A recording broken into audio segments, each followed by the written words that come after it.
The Genesee River Gorge outside Rochester, New York, is a scenic vacation and recreation spot that features 3 picturesque waterfalls along the Genesee River. The area offers activities for hikers and picnickers, as well as people out fishing and hunting. 22 miles long and fairly deep, the gorge is touted as the Grand Canyon of the East. No one ever thought about murder there. At least, not until 1988. It was a hunter and his companions at Salmon Creek along Route 31 who came across a sight they would never forget. It was nearing the end of winter on March 24th, and the ice had broken over the water. Rising to the surface and covered in silt was the body of a dead woman, clad in jeans and a sweatshirt. At first, they thought she was a discarded mannequin, but one look at her frozen face told them otherwise. The men called the authorities and they brought the corpse out of the water. It was clear right away from serious bruises that this woman had been beaten, but they allowed the medical examiner, Nick Forbes, to complete a full examination and autopsy before making a final judgment. He noted that she had been strangled. Vaginal trauma, surrounded by teeth marks, was clear as well, although this might as easily have occurred after death as before. She appeared to have been viciously kicked in the genital area. Though she'd been in the water, she had not drowned. There was no water in her lungs, so her killer had dumped her there after she died. It wasn't long before she was identified as Dorothy "Dotsy" Blackburn, 27, a regular on Prostitute Row along Rochester's seedy Lyle Avenue, and the mother of 3. Her sister had filed a missing person report on March 18th, and it was she who identified the body. Dr. Forbes determined that Blackburn's wounds had been made by a blunt object, but could not identify just what had made the patterned indentation about 2 inches wide across her chest. It had left a mark but had not broken the skin. He took photographs and made a note of what he saw but did not otherwise comment. Prostitute murders were not unusual, and this woman had been a cocaine addict with a debt. A disgruntled John, a cheated pusher, an angry pimp. Almost anyone could have done this, and without physical evidence, it would be difficult to link this victim with a killer, let alone prosecute that person. Prostitution was a high-risk occupation with a low risk of discovery for whoever decided to target such women for murder. The Rochester police examined the shooting and knifing murders of 2 other prostitutes in the area, but spotted nothing to link them. They made a file for Dotsy and put it away. A year passed, and the case faded. Then they started finding other dead women. Many people were involved in this case and have written about it or produced it in various forms. Not all of the accounts agree on the details, so those who had first-hand involvement are accorded more credibility than those who received documents. Greg McCrary was called into it by the FBI as a behavioral profiler, while former FBI Special Agent Robert Ressler evaluated certain aspects of it. Dorothy Lewis and Joel Norris were both invited into the case, and both addressed their participation in separate books, while Mark Olshaker made an award-winning film production for Nova. Jack Olson, a true crime writer, added his own rendition with The Misbegotten Son, the longest account of the case ever produced, and including detailed comments from many participants. Nothing much happened during successive months after the discovery of Dorothy Blackburn, and her murder remained unsolved. Several other prostitutes were killed during the summer of 1989, although none of the cases seemed clearly linked to one another, and none seemed unusual. One woman had been dumped along the roadway on an exit ramp, another shot, and a third one killed by a car in a way that looked suspicious. Then the police had reason to sit up and take notice. On September 9th, a man looking for empty bottles to sell came across another set of remains. He spotted a bone sticking up and believed it was from a dead deer, but upon closer inspection, saw a pile of clothing, so he knew what he'd found and he reported it. This woman had apparently floated upriver, as Joel Norris describes it, until construction debris had snagged her in place. No one had seen her there, and she had decomposed quite a bit, making it difficult for Dr. Forbes to offer cause of death, although he listed it as possible asphyxia. There were no knife or gunshot wounds evident in the bones. Who was she? According to Jack Olson in The Misbegotten Son, the police found 138 possible matchups for identity purposes from reports of missing women, but all were eventually eliminated. Unable to identify her or find someone like her as being reported missing from the area, the police hired William Rodriguez III, a forensic anthropologist, to use the victim's skull to reconstruct what her face had looked like.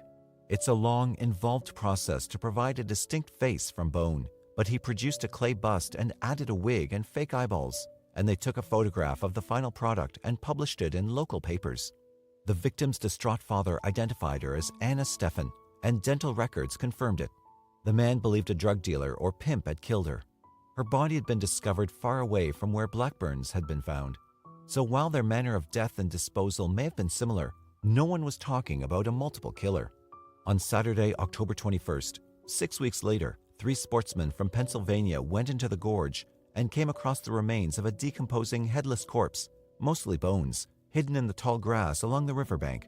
Her neck was broken, and the cause of her death was difficult to determine, but it seemed to have been done by blunt impact with something.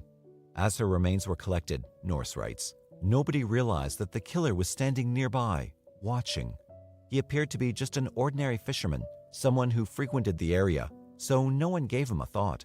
Olson says that an employee of a county jail read about the discovery and reported that a homeless woman named Dorothy Keeler, age 60, had not been seen in some time. Again, the remains were given to the anthropologist, and the identity was made. 6 days after that one, nearing Halloween, a boy retrieving a ball saw a foot sticking out from beneath a pile of debris and cardboard near a YMCA that was not far from the gorge.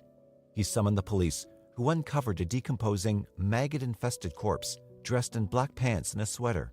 The dead woman turned out to be Patty Ives, a once pretty Lyle Avenue prostitute whose loss made her pimp cry. He was not a viable suspect.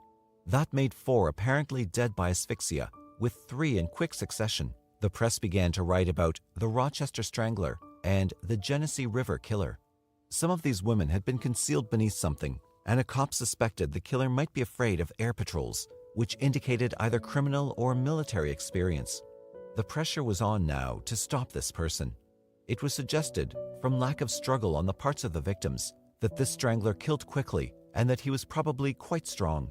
He appeared to strangle these women without much effort. Since he was targeting mainly prostitutes, the vice cops went around talking to some of the women whom they knew were in the same trade. When these killings started, Lieutenant James Bunnell is quoted as saying in The Misbegotten Son, "We figured we're going to need the cooperation of every prostitute." On average, around 35 women worked the area at any given time. Though many came and went, the police sat in unmarked cars, watching them and allowing them to apply their trade. They wondered about the transvestite, a rather striking man dressed as a woman, who seemed to get the most action, but there was nothing overtly suspicious about him. The women were tentative about this unusual arrangement, not altogether trustful that the police watching them wouldn't just bust them. Neither side was used to working with the other, yet they also felt safer. The cops knew that several of these women were streetwise and tough, and if the strangler got near one of them, he'd be the worst for it. They'd spot the guy. Everyone was certain about that. June Cicero had her own moves, for example, and she'd be likely to maim anyone she suspected of even the slightest bad intent. In fact, she would not even walk up to a car she did not know. She probably had an instinct for bad eggs. Another prostitute, a hefty older female who went by the name Joanne Van Nostrand, told them about a John named Mitch that she'd been with one night that had seemed potentially violent. He was strange, too, she added. He had mentioned the strangler, had taken her pretty far afield, and had wanted her to pretend she was dead. He was real nervous, she said later on The Mind of a Serial Killer, and that made me nervous. Little things kept clicking and the hairs on the back of my neck started standing up. She'd brought out her knife and told him she'd use it. He did not seem upset about that and even admired her for it, though she was sure that he tried reaching for her throat several times. He wanted to see her again, but she avoided him. The word spread among the women to be on the lookout for suspicious behavior in men who approached them. They were nervous, but not so much that they didn't still get into cars with Johns. They told the cops repeatedly about a suspicious gray van that roved the area, but the driver of one that they stopped turned out to be an ordinary guy. Leads came in every day, but none provided a constructive direction. Other prostitutes were soon missing, like blonde Maria Welsh, who resembled Patty Ives in build. Then a petite blonde was discovered dumped in the gorge, down a steep slope, wearing only a pair of boots. Her cause of death was asphyxia, and bruises on the body indicated that she'd been beaten. Everyone assumed this victim was Maria, but they were wrong. Her name was Frances Brown. She'd been out with someone named Mike. A few Johns were questioned, but none panned out. Some of the early victims were traced to their killers, but most of the cases remained unsolved. The police thought they had a series of 6 to 8 women who had been killed by the same man. Checking files of sexual predators who'd been paroled from upper New York prisons, they found nothing to indicate that they had one in the area. Then an older man whose 26-year-old girlfriend had been missing for 18 days decided to report her. She had mental problems and sometimes just stayed away, yet he had not heard from her in far too long. He had taught her to stay out of strangers' cars, so he did not believe that she had fallen victim to anyone, but he was worried. Since she wasn't a prostitute, the police did not believe she was vulnerable to this phantom killer. They took down the information about the missing June Stott and spread it around among the patrol officers, but their primary concern was the next potential victim of the strangler. On November 15th, Kimberly Logan, a black prostitute from the Lyle Avenue area, was discovered dead beneath a pile of leaves in someone's yard. She'd been battered and kicked in the abdomen. Oddly, the medical examiner found leaves stuffed down her throat. While she had not been found near the gorge or its general locales, her file was added to the growing pile of other unsolved murders of the area's women of the night. 8 days later, on Thanksgiving, Mark Stetzel was out walking his dog to burn off the heavy meal. He went into a marshy area near the industrial piers. The dog ran off down a trail, so he followed and came to a clearing where he spotted a piece of stiff carpeting, iced over. Walking closer, he saw a bare foot beneath it, so he left to call the police. It was a raw day, hinting at snow, and most of the evidence technicians and investigation team members were home with their families, having turkey dinner. Yet they all responded to the call and went out to see this new discovery. So did First Assistant District Attorney Chuck Siragusa. If they had a genuine serial killer in the area, he wanted to stay on top of these cases. As Captain Lynn Johnson commented, they were falling like hail. The woman, who had been preserved somewhat by the cold weather and the covering, lay face down. Spots on her skin suggested decomposition, so she had been killed earlier, by as much as 2 to 3 weeks, but that would be for Nick Forbes to tell them. A considerable amount of blood had settled into her back, which meant that she had been lying on her back after death for a period of time, and now here she was on her face. Someone had come and turned her over. Her position suggested that she had been sodomized after death. She'd also been strangled, but that wasn't all. When they turned her over, they saw that some time after she had died, she'd been cut from the top of the chest between her breasts, all the way into the genital area, like a gutted deer. The killer had returned for some perverted pleasure. Yet the analysis at the morgue indicated that there was no semen in or on the body. In the weeds, the techs found a knife and a bloody towel, but there would be no fingerprints. As usual, there was very little physical evidence. The victim was soon identified as the missing June Stott. As far as anyone knew, she was not a prostitute and had never taken drugs. That made investigators wonder whether this homicide was part of the series or something new. She had also been found 7 miles downriver from the other dump sites. Did they have several killers on their hands? Or was one killer just dumping bodies all over the place? The victim had been covered, like some of the others, and asphyxiated. Beyond frustration, Captain Johnson decided to call the FBI. He now had 11 unsolved cases of prostitute murders in and around Rochester in a year's time. Since the average per year was 3 or 4, he knew they had a real problem. As yet, no one had found a good lead. He was put through to Special Agent Greg McCrary of the Behavioral Science Unit, who listened to his descriptions of the rash of murders since the spring of the previous year and agreed that they might have a serial killer operating in the area. McCrary, who documents the investigation from a behavioral perspective in The Unknown Darkness, Profiling the Predators Among Us, invited New York State Trooper Lieutenant Ed Grant, a graduate of the FBI's training program on criminal investigative analysis, to join him in Rochester. 2 heads were better than 1. Yet before they even arrived, a hunter found the body of Elizabeth Gibson, a prostitute, on November 27th in a swamp in a neighboring county. She had been strangled. What linked her to the others was a witness. Joanne Van Nostrand had happened to see Mitch the day before with a prostitute whom she recognized, Elizabeth Gibson. A newsflash that day on television told her the woman had been found murdered. She went directly to the police to tell them about Mitch. They took her to the station, but Joanne did not know Mitch's real name or where he worked. Still, Officer Leonard Borriello believed that she had given them a solid lead. At the very least, they knew how the guy operated and what kind of car he drove. What they did not know is that he would change cars and remain in the shadows. McCrary and Grant arrived on December 13th, a couple of weeks after the discovery of June Stott, and asked to see the various crime scenes. Starting with Lyle Avenue, the presumed pickup points for most of the victims, then going out to the YMC area and the canyon, they observed anything that might provide a means for better analysis. Then they went to the war room, where the files of every murder of women in the area were piled on a conference table. To establish a series of linked crimes, they would have to go through the autopsy reports, crime scene photos, witness statements, and everything else the police had gathered on each and every case. The goal of the first day, McCrary writes, was to get a preliminary determination of a pattern we didn't yet know. For any case like this, it's a filtering process. We look at it in phases of refinement. We'd read a case and then keep going back to cases we'd already been through to compare details and do more analysis based on what we were learning.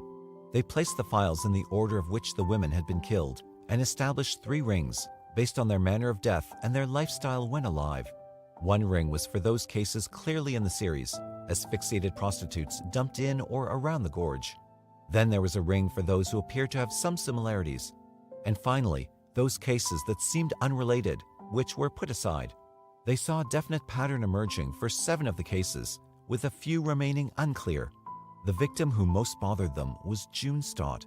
She'd been asphyxiated, but she'd also suffered from post-mortem mutilation in a way that none of the other women had. It could mean she did not belong to the series and had not been killed by the same man like the others, McCrary explains. Or it could mean a change in the killer's behavior. Perhaps he was getting used to bodies and coming back to abuse them.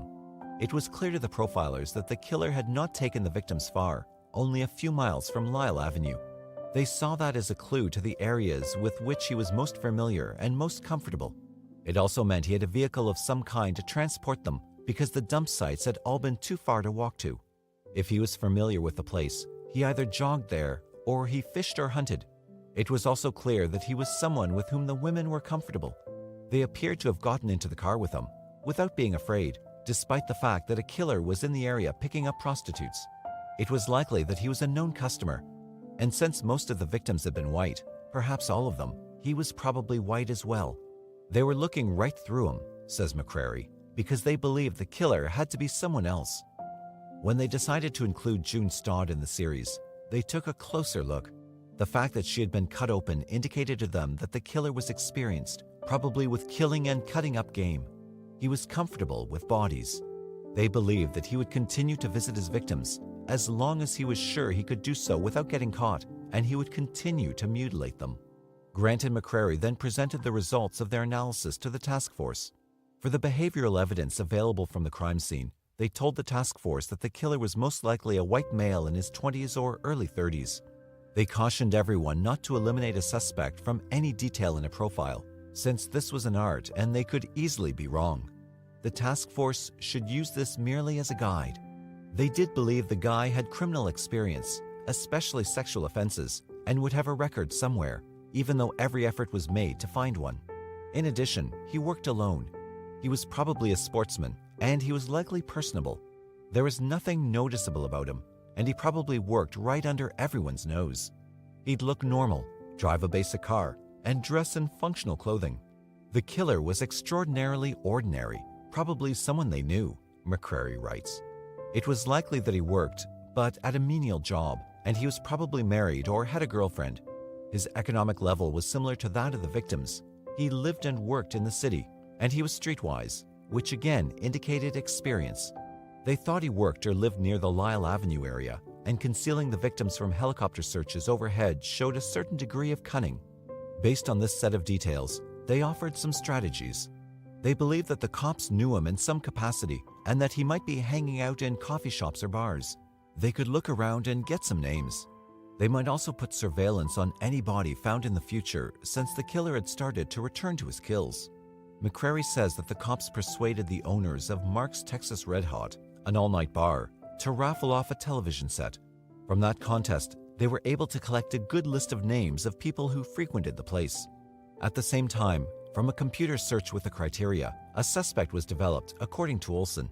A 38-year-old sex offender who drove a gray van, was known for kinky practices, and was seen on Lyle Avenue several times.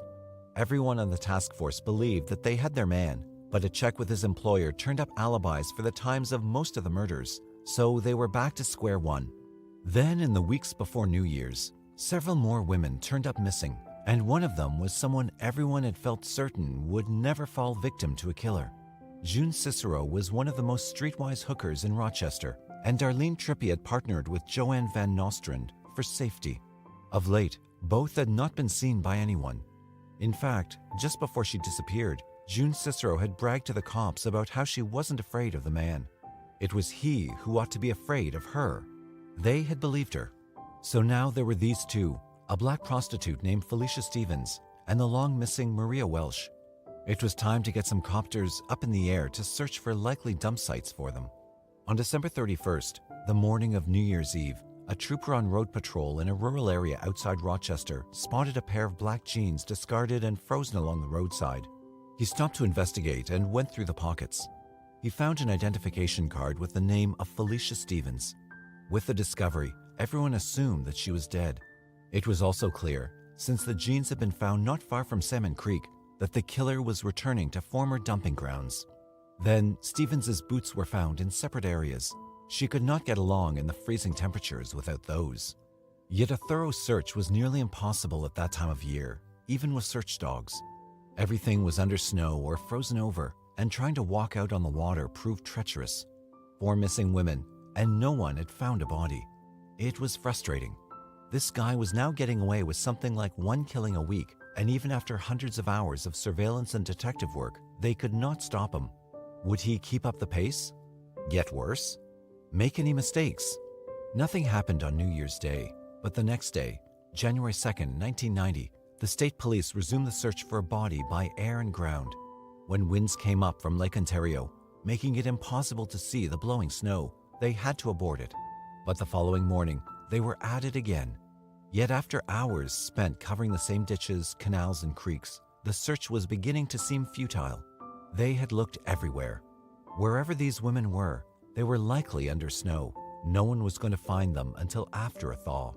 Then one team took off from Northampton Park for a final flight along Highway 31, where the clothing had been found, and back toward the city. Almost 2 years earlier, the first of 8 victims had been discovered there, so they decided to have one last go. They flew low over Salmon Creek, scanning back and forth, alert for anything unusual. Suddenly, they saw something near a bridge. They flew closer and saw what appeared to be a human figure laying splayed out and face down on the surface of the ice. She was wearing a white top, like Felicia Stevens was reported to have worn when last seen, but nothing else. They hovered for a closer look and made out a female with darkish skin, but not black. It could not be Felicia Stevens, but they had 3 other missing women, so this could be one of them. But then they noticed a Chevy Celebrity on the bridge, so they radioed to police units on the ground to check it out. A large, overweight man was there and he appeared to be urinating. Then he got into his car and drove away. In the documentary, The Mind of a Serial Killer, the footage of a body from overhead is striking. From all appearances, it could have only been one of the missing women. The tough, streetwise prostitute, June Cicero, who was rumored to avoid all cars she did not know well. Indeed, it turned out to be her. She had accepted one final trick for the night on the last evening she'd spoken with the cops, and it had turned out to be a fatal mistake. She'd been asphyxiated by strangulation and then mutilated post-mortem. Her genital area had been sawed clean through, probably while she was frozen. Now the investigators had to learn who this man was who'd been on the bridge and find out what he had to say for himself. Perhaps he'd seen something that would help. Patrol units were hot on the trail of the man and the celebrity, and the helicopter team followed. They watched as the car pulled into a municipal parking lot across the street from the Wedgwood Nursing Home in Spencerport. The driver went into the nursing home, and a check on the license plate number revealed that the car belonged to a woman named Clara Neal. The troopers took over while the helicopter team returned to protect the crime scene.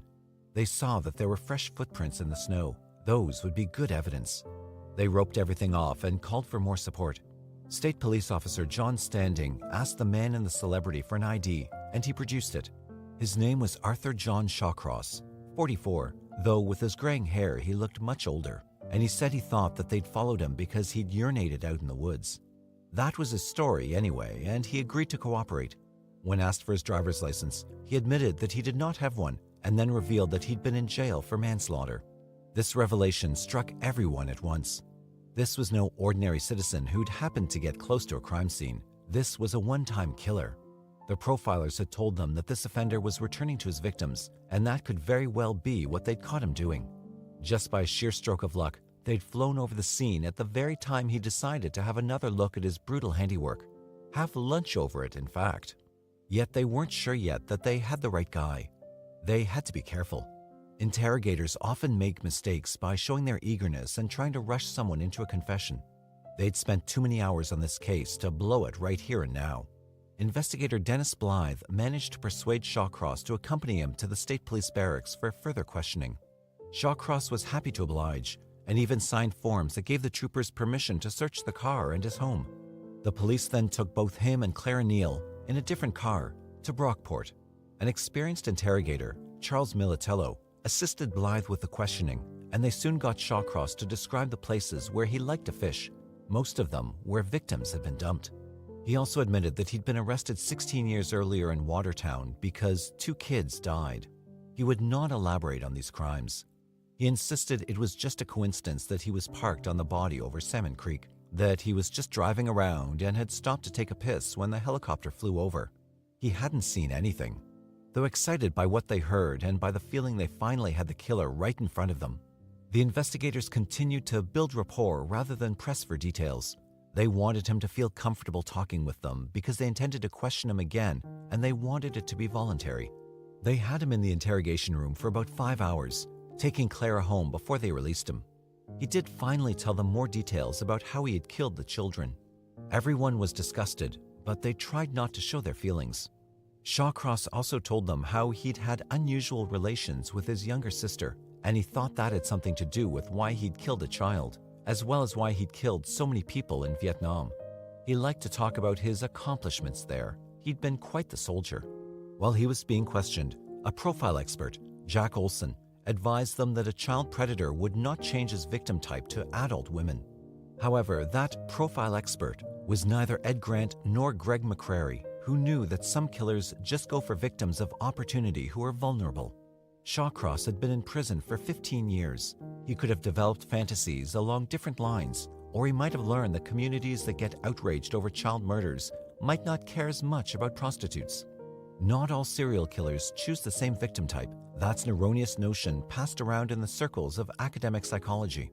That Shawcross had self-serving explanations for everything he did was soon evident, and the officers fully expected that if he confessed to the recent spate of killings, he would have reasons for them as well that served his own purposes. Before they released him, they asked to take his photograph, and Shawcross allowed it. Investigators put it into a photo spread and brought it to several of the prostitutes working Lyle Avenue. One was Joanne Van Nostrand, who had told the police about Mitch, the John who'd wanted her to pretend she was dead. She immediately identified him. That's the guy. Now she knew for sure that she'd come close to being killed. He'd reached for her throat several times during their encounter, but she'd blocked him. She also indicated that Shawcross was the John with whom Elizabeth Gibson, another victim, had last been seen. Several other prostitutes identified him as well. They all knew him as a regular customer who'd never been a problem. The task force quickly developed Shawcross's background. Before talking with him again, they wanted the facts. They also wanted to know how a sex offender who'd been imprisoned for manslaughter had been released into their area without anyone finding the records. This last part was on everyone's minds since they had done a thorough search several times. They were stunned when they discovered the truth. Shawcross had admitted to several crimes in Watertown, New York, an old factory town located on the Black River off Lake Ontario. It was the place where he'd grown up. He dropped out of school at the beginning of the 9th grade, at age 19. He'd then enlisted in the army and served a tour in Vietnam, where he claimed he'd been exposed to many traumatic events and had become something of a one-man army. He'd married 3 times and was now on his 4th wife. Through the years, Shawcross had accumulated criminal offenses for burglary, but his violence had eventually escalated as a young man into arson. Then, he'd started to kill. His first victim, in May 1972, was 10-year-old Jack Blake. He'd disappeared near the apartments where Shawcross lived. Jack's mother had an instinct about Shawcross, then 27, who'd taken Jack and his older brother fishing a few days before. When she confronted him, he offered several conflicting stories. That seemed suspicious, but with no body and no evidence, the cops couldn't do anything. Searches for the boy turned up nothing. Shawcross said to his interrogators that the boy had pestered him, so he'd hit him and accidentally killed him. This story would eventually change. 4 months later, 8-year-old Karen Ann Hill was visiting Watertown with her mother, Helene, and she disappeared. Her body was found under a bridge that crossed the Black River. She had non-consensual sex and she was murdered. Oddly, mud, leaves, and other debris had been forced down her throat and inside her clothing. Shawcross, who often fished under the bridge, was a suspect. Detective Charles Kubinski of the Watertown Police Department knew him. With persistence and skill, he eventually got Shawcross to confess to the crime. He also gathered enough information about Jack Blake that the police were finally able to locate the boy's body. Due to its advanced state of decomposition, it was unclear whether Jack had non-consensual sex, but like Karen Ann, he'd been asphyxiated. Shawcross had admitted to having sex with the girl. For these crimes, he'd gone to prison. Then he was considered for early release. He'd been a model prisoner, so he was evaluated for risk of repeating his crimes.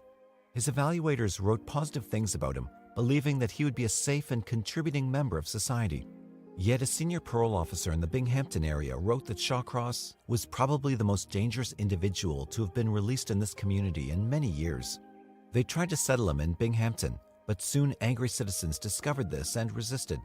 So they covered up his trail and made his file inaccessible, even to other police departments, settling him in Rochester with his wife. During the flurry of publicity that targeted him in the weeks to come, they defended their decisions by saying that he had been released the following year anyways. A year was insignificant, yet it was a year that had resulted in a lot of deaths. 2 months after coming to Rochester, Shawcross had a job packing salads for a catering company, and when that didn't work, he got another one. He used his free time to develop a relationship on the side with Clara Neal and often borrowed her car to go off on his own. When officers asked Clara to show them where they often went for a lover's rendezvous, each place was significant. They were all areas where bodies had been dumped. No one could quite believe that the parole board had released this killer and that they'd made it impossible to check his records. He could have been located and at least questioned and put under surveillance before so many women had been killed. The only defense for this decision was that 3 communities that were informed had turned him away, and we had to put him somewhere.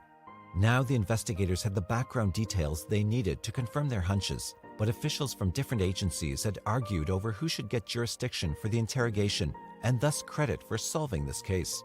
In a compromise that benefited everyone, Dennis Blythe of the New York State Police and Leonard Borriello, a key investigator for the Rochester PD, were selected to interview Shawcross together. He'd been under surveillance at night, and they were ready to pick him up again. Yet before they even faced him, there was one more significant development. Just before 7 o'clock in the morning, at a spot not far from where June Cicero's body had been found, a deer hunter stumbled across the frozen body of Felicia Stevens, whose ID and clothing had been picked up along the road. She was lying face down, with her buttocks slightly elevated, the way many of the other victims had been found. The man had phoned the police. Now Blythe and Borriello had the details of one more murder to think about. They approached Shawcross and asked if he'd mind going with them again to clear some things up. In the amiable manner he'd adopted with them, he agreed to go, and they drove him to the places where certain events happened. For example, they talked to him about Joanne Van Nostrand, letting him know what they knew, and then stopped in several places where something significant had happened with the victim. Shawcross did not budge. Even when they said they knew what he'd done, he refused to go along. When they told him that he'd been spotted with one of the victims on the last day she was seen alive, he shrugged it off as coincidence. They reminded him of his rights, but he said he didn't have any problem talking to them. As they pressed a little more with evidence they had, Shawcross reacted in anger, but then settled down again. They feared the interview might reach an impasse. Yet when Shawcross mentioned how concerned he was about Clara Neal, Blythe knew he now had a point of leverage. He suggested that since the car belonged to Clara, she might be involved, and they'd hate to think that that was true. Shawcross appeared to realize he was cornered. Blythe asked again, "Is Clara involved?" "No," he admitted, hanging his head. "Clara's not involved." They knew they had him. Within 28 minutes of starting the interview, he'd come close to admitting what he'd done. In another minute, he was talking about killing Elizabeth Gibson, and, as they suspected, he offered reasons of provocation. She'd tried to steal his wallet, so he'd slapped her again and again. Later, he'd say that the cops had provided this incentive, so he'd used it. At one point, he said, she had looked just like his rejecting mother, so he'd continued to hit her. She'd kicked at him and broke the gear shift of his car, which further angered him. He'd put his wrist against her throat and held it there until she went still. When he let go and checked, she was dead, so he'd driven around with her for a while, looking for a place to dump her. When he found one, he'd removed her clothes and placed her face down in the woods. Then, as he drove home, he'd thrown her clothing out of the car's window. When word came that the investigators had found an earring in Clara's car that had matched one they'd found on June Cicero, Shawcross became testy. He did not believe they actually had evidence. They brought in his wife and his girlfriend and then pressured him to spare these two the anguish of a long, drawn-out investigation. He considered this and then asked for a map and the photographs of the victims that they'd shown him before. They laid out 16 open cases, and he eliminated those that were not associated with him. He said the murders he had done were business as usual. For each murder, he had a reason. Some had ridiculed him. Some had tried to steal. One would not shut up. Several had threatened to turn him in as the killer. And one, the homeless woman, had said she'd tell his wife about their affair. The first victim, Dorothy Blackburn, supposedly had bitten into his penis during oral sex. There was blood everywhere, he said. I thought I was gonna die. So, in retaliation, he'd grabbed her by the throat and bitten into her genital area, and then later had strangled her to death. I choked her for a good 10 minutes. Some of them he smothered with something over their faces, and with others he'd pressed his arm across their throats. As for the mutilation of June Stott, a woman he had known and had welcomed to his home for meals, it was to aid in decomposition because he had cared about her. His explanations were hollow, but at least he was offering details and solving a few mysteries. As he talked, it became clear what the strange marks were that had been found across Dorothy Blackburn's chest. Apparently, Shawcross liked to squire his victims around in the front seat of his car before dumping them, so he'd used a bungee cord to tie them in place. The detective showed him photographs of the two missing women, Maria Welsh and Darlene Trippi.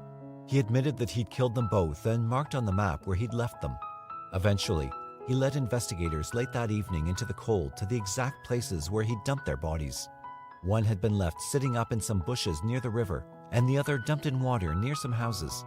The pool had iced over, making the victim look like some ethereal underwater fairy out of Arthurian mythology. Both women had been asphyxiated, as usual. As the investigators drove Shawcross back from these places, they took him by the area where they'd found Felicia Stevens and noticed that he seemed to recognize it, though he initially denied it, saying, "I don't do black women." Yet they used what they'd observed of his behavior as leverage to get him to finally confess to her murder. According to him, she'd run up to his car to solicit his business, and her head had gotten caught in his automatic car window, nearly killing her, so he'd pulled her into the car to finish strangling her. He was adamant that there had been nothing intimate. He did not like black prostitutes. He later told someone he'd killed a black prostitute to throw the police off his trail. Some investigators, such as Greg McCrary, believed that Shawcross was good for one more murder than those to which he'd admitted. The black prostitute named Kimberly Logan, who was dumped in someone's yard and covered with leaves. Leaves had also been stuffed down her throat, the same MO as the 8-year-old female victim in Watertown. Yet Shawcross would not accept this one as his, and he was never prosecuted for it. When he finally gave his complete formal confession to a court stenographer, it was 79 pages long.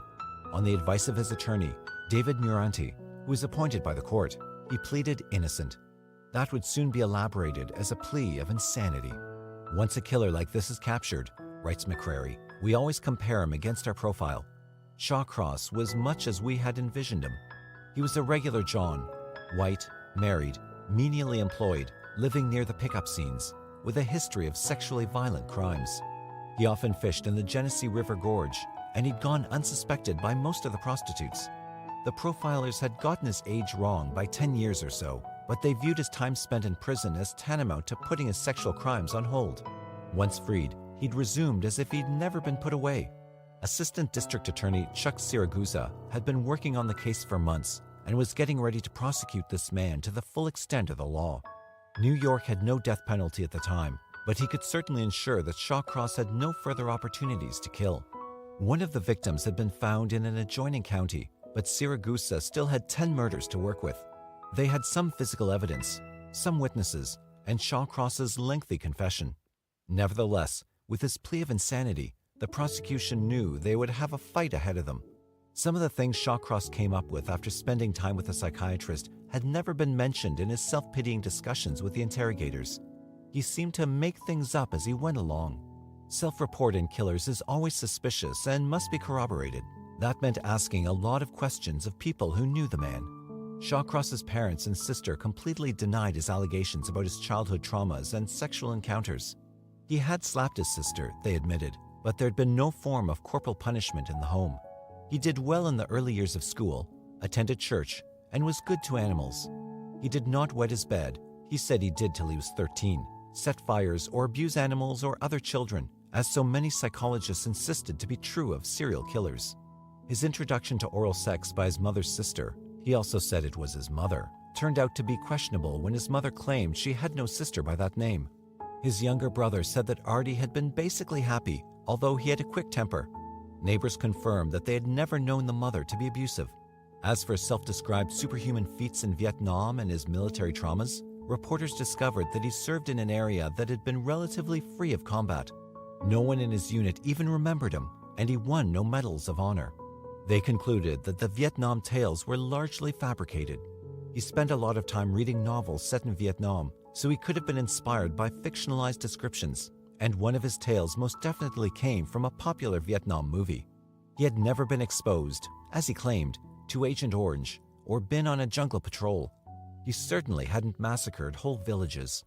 To counter some of the supposed contributing factors to the claim of insanity, Siragusa hired forensic psychiatrist Park Dietz, and he recommended using Robert Ressler to check into Shawcross's record in Vietnam. Robert Ressler had retired from the FBI, but he still consulted on criminal cases, and this one utilized more than one area of expertise. He'd been with the Army CID as well as being an FBI field agent and profiler. Since part of Shawcross's insanity defense was based on his trauma in Vietnam, Ressler analyzed the roots of his alleged post-traumatic stress disorder, the village he helped to destroy, and his confirmed 39 kills. Shawcross did admit in one psychiatric interview just before his trial that he'd actually killed no one. "I'd put in 35 years of active duty and reserve time in Army military police and CID matters," Ressler writes, "and whoever fights monsters, and my experience helped me to quickly debunk Shawcross's PTSD defense." He looked over the military records and compared them with interviews that Dietz had done. The information that was brought out indicated that Shawcross was malingering quite a bit. It was clear that he was being deceptive, and that opened up the door to breaking down his story of how his homicidal tendencies came about. Allegedly, he was under hypnosis with the defense psychiatrist Dorothy Lewis, and we saw these tapes she had and realized the interviews were bogus. He was just leading her by the nose. He found Shawcross's claim of having witnessed certain wartime atrocities to be patently outrageous and untrue, and he says that his pretrial work shattered the issue of possible wartime PTSD to the point where the defense dropped it altogether and concentrated on something else. To be considered insane in New York State, Shawcross's team had to show quite specifically that at the time of the various offenses, every single one, he suffered from a mental defect such that either he did not know what he was doing or could not appreciate that it was wrong. He had to suffer from some type of organic brain disease, extreme emotional disorder, or ongoing dysfunctional psychosis. The defense attorney hired Dr. Richard Krause, a psychiatrist, in Wayne County for the Elizabeth Gibson murder, and Moranti from Monroe County brought in psychiatrist Dorothy Lewis from New York's Belleville Hospital. Olson contains chunk of the psychiatric interviews with Shawcross in The Misbegotten Son, but does not attribute them to any specific person. They seem most likely to have come from Krause's report. The questions are often leading in the context of attempting to get information that would support an insanity conviction. Shawcross shows annoyance to many of them, especially those that imply he might be making things up, and he often refuses to answer. In the end, after spending $19,000 on professional evaluation, Krause admitted that the man was deceptive, muddled, sociopathic, sane, not suffering from PTSD, prone to making up stories that changed dramatically in detail, unlikely to have been a victim of child abuse, and not significantly brain damaged. He found it interesting that much of his life was characterized in the context of women he hated, including in Vietnam. Most of the enemies he described killing were women. Krause probably spent the most time with Shawcross of any of the experts, and was paid the least, and his assessment might well be the most accurate. Olson shows the painstaking detail Krauss took in tracking down every possible cause for Shawcross's violence, even those theories that had been discredited. His efforts make for an intriguing map for understanding this killer and a credible interpretation. Krauss was not willing to pronounce insanity where there clearly was none, and he was curious enough about the killer to keep going back. He describes how the stories change after other people interview him. Shawcross would add gruesome details never before cited, as well as psychological interpretations he'd never thought of before, which makes him suspicious about their validity. The stories of cannibalism, for example, formed only after others had interviewed him. He did find that Shawcross had a substance in his urine that was related to mood swings, aggression, an inability to tolerate stress, and short-term memory problems. He did not have brain damage or seizure disorders, but did have poor impulse control and hypersensitivity. He had a neurological impairment in his ability to exercise sound judgment, yet Krauss never got to testify. Nevertheless, he handed in a 20,000-word report. In Monroe County, Dr. Lewis had the spotlight for the defense. She writes about her experience in Guilty by Reason of Insanity, pointing out that she never had the chance to prove what she believed to be true about the killer. She viewed him as ill-proportioned and paunchy, aged beyond his actual years. She knew that his lawyers had determined, through a test required by Krauss, that Shawcross had an extra Y chromosome and accepted the tenuous theory that such men were more violent than others. She also claimed that an MRI examination had indicated that at the tip of his right temporal lobe there was a small fluid-filled cyst. She found that significant. The brain is a sensitive organ, she writes. The tiniest scar or tumor or cyst can, under certain circumstances, trigger abnormal electrical activity and hence seizures. She adds that abnormal electrical foci at the backside of the temporal lobe have been implicated in animalistic behaviors. She believed Shawcross's admission that he'd cut out the vagina of one victim and eaten it, though there was no evidence of this. He'd removed the genital lips of 2 victims, but had not cut out a vagina. Possibly he wanted to, but the corpse had been frozen. He'd never mentioned having eaten it to any of the investigators. Now that his sanity hung in the balance, he appeared to have a story that would shock people. At the least, Lewis should have checked with a pathologist, as Krauss did. She thought he had all the symptoms of temporal lobe seizures, such as impaired memory, bright spots before a violent episode, and deep sleep afterward. She found in her sessions with him that he often confused one murder with another. He'd not had that kind of trouble with the police. With Blythe and Borriello, he knew the names of each of his victims and exactly how and why he'd killed them. Lewis had read these statements, yet she accepted that he could not recall the details. He seemed to know what to say to convince her of his psychiatric impairment, though he had not told any of these things to the police. He was like a chameleon, delivering to each person who questioned him what he sensed they wanted him to say. Lewis has recorded some of her sessions with clients, and her style is to lead, encourage, and reward. Lewis did not offer an explanation as to just how he could return to a body he barely recalled and mutilate it. She asked the attorneys to call her partner, neurologist Jonathan Pincus, and hire him to conduct an extensive neurological examination. Instead, they said they had an MRI and had hired a neurosurgeon from Harvard with a good reputation to conduct tests, including an EEG. Though she never saw the results of any such exam, she succumbed to pressure to write a report so she could testify.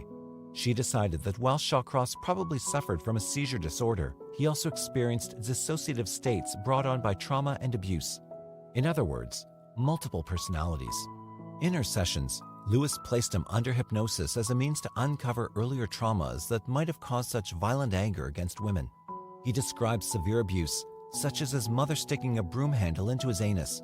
In other accounts, it was a toilet brush, but he apparently changed that when it was pointed out at the time that the family used an outhouse, and Lewis accepted every detail. Under hypnosis, he became his berating mother and Aramis, a 13th century cannibal with a bloodlust. Getting medical records, she found that he'd been hospitalized for partial paralysis at the age of 9 and 10, from which he had quickly recovered. There was no mention of physical trauma, but Lewis decided that it might be hysterical paralysis brought on by trauma. Her subsequent analysis was filtered through this interpretation. Because school records described his mother as punishing and rejecting, Lewis took that to mean she was abusive. Still, she wanted that neurological analysis because she knew how the courts treated a defense based on dissociative disorders. Such material was not forthcoming, so she went ahead and wrote a report based only on her observations and beliefs about the case. In her book, she calls this her first big mistake. Among Shawcross's prison records, she found descriptions of what she believed were seizure-like episodes. He'd fallen to the floor, he'd fainted, and he'd blacked out. Relatives confirmed that he'd been like this as a child. Lewis felt confident of her diagnosis. Yet she was not as ready for trial as she believed. Lewis went to Rochester 2 days early, only to discover that the money that had been reserved to pay for the neurological tests had been squandered on the services of a writer-cum-criminologist, Joel Norris. He actually had a PhD in psychology. He had conducted videotaped interviews with Shawcross, which his partner, Lewis claims, tried to sell to a local media station. She was incensed and believed the judge could have halted the proceedings, but the trial went forward. Krause, too, had learned about this, as Olson describes it, and was annoyed at the lack of ethics involved. Then the neurosurgeon that the defense had tried to hire ended up on the prosecution side. Although Lewis had once respected him, now she felt that he'd done shoddy work. He had not even examined Shawcross. Against court protocol, she decided to call him and confront him. She discovered that the doctor had received the MRI scan from the defense attorney via Joel Norris and had recommended an EEG, but had never been retained by the defense. That had left him free to respond to the prosecution. He agreed with her, she writes, that further tests should be done, so she attempted to speak with the judge in private regarding this issue. When that did not happen, she used open court to claim, "I have been lied to." She meant by her own side, of course. The attorney she was working for had told her the tests had been ordered when they had not been. She believed that this outburst would get the judge's attention, assuming that the legal system is a search for the truth. The judge ignored her. "I should have turned around and gone home," she writes, long before she ever got into court. But she'd gone ahead, which was her second big mistake. Under cross-examination, she was asked whether the interviews that Joel Norris had conducted might have influenced what Shawcross had told her. She said no, based on her belief that she had conducted hers first. She discovered that she was wrong about that. The interviews had occurred simultaneously. In open court, she was humiliated and made to appear unprepared. Her testimony ran for 3 weeks, and she admitted that compared to the prosecution's confident and polished expert, Dr. Park Dietz, she appeared disorganized and clumsy. She was angry, and she let that get the best of her, making her ideas less credible and alienating the jury. Dietz, who identified Shawcross as a malingerer, a faker, dismissed the idea of dissociation. Too late to do any good at trial, Lewis sent the brain scans to Pincus for interpretation, and she says that he identified scars on the frontal lobes that could have influenced the defendant's ability to make proper decisions. While she was not allowed to bring this into evidence, her discussion about the cyst on the temporal lobe was admitted. Dr. Dietz dismissed it as insignificant in Shawcross's criminality. There was no evidence, he said, that Shawcross had a mental disease or defect that prohibited him from understanding that his actions were wrong. The fact that he'd covered many of his victims indicated that he clearly understood he'd be arrested for this if discovered. He had held a job, was married, and had functioned competently in daily life. He might be abnormal, might even have consumed parts of his victims, but these acts and delusions did not impair his awareness that what he was doing was wrong. The issue came down to this: whatever impairment he had, it had to affect his ability to appreciate the criminality of his actions. One expert said yes, it did. The other said no, it did not. Olson reports that Lewis was paid $48,000 and Dietz $97,000 for their respective testimonies. Throughout the trial, Shawcross sat like a zombie, as if to appear that he did indeed have some kind of brain damage. Yet, it did not do him any good. After 5 weeks of dramatic testimony and courtroom demonstrations, the jury was not sufficiently impressed with the defense interpretation of Shawcross's behavior. They took half a day to find him both sane and guilty of murder in the second degree, not premeditated, on 10 counts. Shawcross was sentenced to 25 years to life on each of the 10 counts, meaning that he will have to serve 250 years in prison before he's eligible for a parole hearing. The second trial for Elizabeth Gibson's murder in Wayne County had been scheduled, but there seemed little reason to go at it again since Dr. Krause could not provide a finding of mental impairment that would amount to insanity. Shawcross's attorney advised him to plead guilty on that charge, and he did. Despite the fact that Shawcross was convicted and much of his story taken by the jury with a rather large grain of salt, his reputations for certain claims he made lives on. In Cannibal, The Real Hannibal Lecters, a 2003 HBO documentary, British reporter Catherine English chose Shawcross as one of her 3 subjects. He agreed to an interview, although he was rather scornful of her attempts to get him to describe morbid acts. Her perception is that he took great delight in it. She starts her interview at Sullivan Correctional Facility with him by saying he claimed to have eaten the genitalia of 3 of his victims. She does not say how these tales evolved under the influence of many therapists. While one vagina had been cut out, she says, repeating the inaccurate reporting, there is no evidence of that in any other, nor of his actually having consumed it.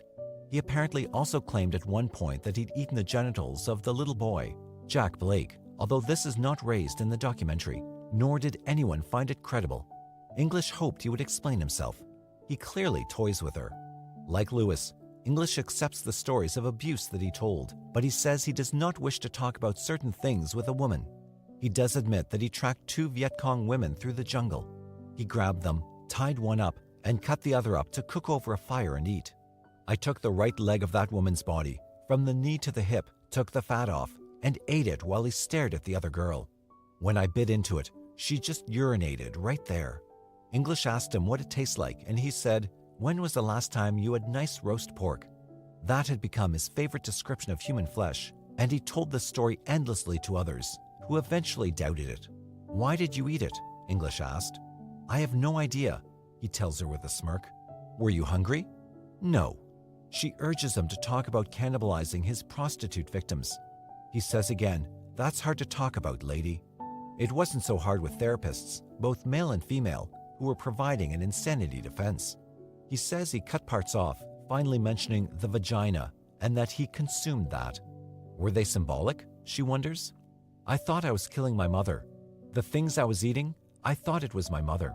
English ends her encounter with him by saying that she was uncomfortable when he took delight in telling her what her flesh would taste like, but she does not actually show him saying this. A common reporter's trick is to fill in lines they had hoped their subject would say, but did not. In other words, they have an agenda to fulfill, and if they must, will put the words in someone's mouth. One leaves this piece with the impression that English was disappointed and decided to add something to make it more substantive than it actually was. All Shawcross gave up in this interview were tales already dismissed as probably false, and an admission that any psychiatrist could have fed to him about his mother. He does not come across like the cannibal she interviews after him, Issei Sagawa, who really did explore the taste of human flesh. Even Dorothy Lewis, the psychiatrist who was ready to believe most of what he told her, did not believe these descriptions. With no corroborating evidence to back up his recollections, it's difficult to include him on the list of notorious cannibal killers. Nevertheless, he is a serial killer of some renown, and clearly an interesting study for those who want to understand the roots of violence and who can patiently plow through the shifting variety of stories the man has told over the years. In a handwritten report in 1990, Shawcross says, "I should be castrated or have an electrode placed in my head to stop my stupidness or whatever. I'm just a lost soul looking for release of my madness." Arthur Shawcross went into cardiac arrest on November 10, 2008 at the Albany Medical Center and died there at 9:50 p.m.